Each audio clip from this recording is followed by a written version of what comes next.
Boruto 2 Blue Vortex Chapter 19 showed us the battle strategy that Mitsuki, Sarada, Arya, and Yodo have for fighting Ryu. And essentially the way that it works is Mitsuki and Sarada go straight for Ryu, meaning they go full out attack mode. And they're really a good team, Sarada and Mitsuki. They really make a good pairing together because Sarada will unleash like a big flashy jutsu, like fireball jutsu, distract Ryu to block with the sand, then Mitsuki goes in with the sand attack underneath and wraps around Ryu. It's pretty cool. I think that they make like a great team in that aspect. And so they're the main attacking force. They're the ones that hit the hardest, because they have the flashiest and the strongest jutsu to combat it.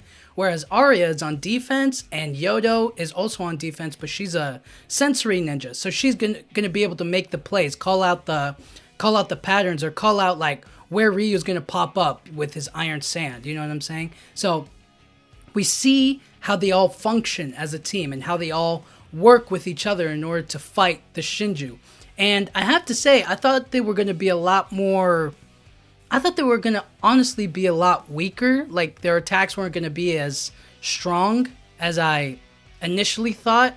Of course, there's also the possibility that it's Mitsuki Sage Mode that does a lot of the damage, but then Sarada unleashes a Chidori on Ryu, so it's kind of hard to like balance or pinpoint how strong the Shinju are, especially because they were able to fight back or hold back Boruto. So I guess it's more of like, because they were working as a team, they were able to like fight Ryu, whereas one-on-one, it's a lot more difficult to like take on. You know what I'm saying? Like Sarada against Hidari is really difficult for Sarada by herself. But Sarada, Sasuke, Konohamaru, everybody there together, she like helps out and she has a bit of a chance. The same thing with Ryu here. I don't think that any one of them could like really defeat Ryu one-on-one, but as a team, as a collective, they can definitely deal damage. And I think that's going to show us the progression of these characters of like Sarada and Mitsuki, is that they're going to be able to hold their own against the Shinju and against what they're capable of and what they can do.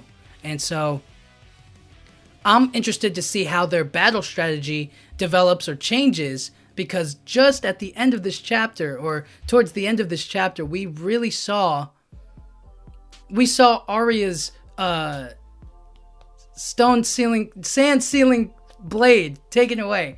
Lodestone sand sealing blade, there it is. Lodestone sand sealing blade taken away by the Shinju, and now he's kind of like, oh no, I lost the power to like stop Ryu or to like challenge him or to like really fight or help out with the iron sand, you know what I'm saying? So now they're going to have to figure out a new battle strategy, a new way to fight him.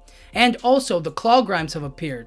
So Ryu unleashed the claw grimes, and now they have multiple enemies to worry about, not just Ryu. So it's about how do we take care of these numbers and at the same time take on Ryu. So everything is completely changed on the battlefield for them.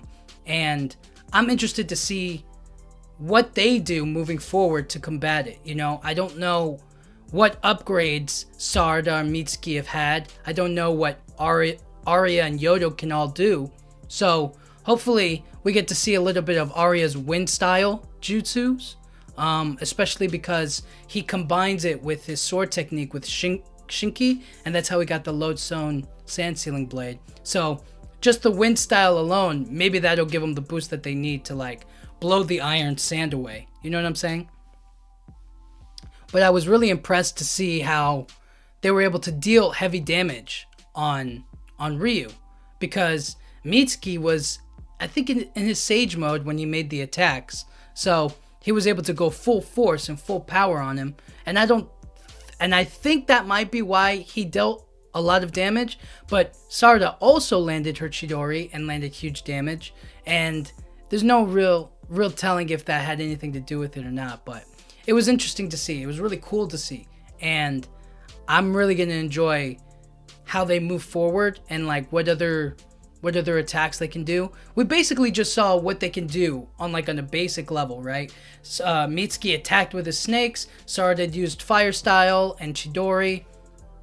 Nothing we haven't seen before. So next chapter, I think we're going to definitely see something new, some new tricks being used, and a new way to attack and combat the Shinju and the claw grinds. Not to mention Konohamaru is in trouble right now, and I think he may fight that fight one-on-one, but in the off chance that they all pool in together or find a way to fight together, you know what I mean, in one big circle. Like, it'll be Matsuri and Ryu versus Konohamaru if he is able to like join up with the rest of the group, you know what I'm saying? So it's a little bit close to call. It's a little bit like, oh, what's gonna happen next? But I think it's definitely gonna be Arya pulls out a new move or unleashes a new jutsu of some kind, and everybody else has to like work with him for it.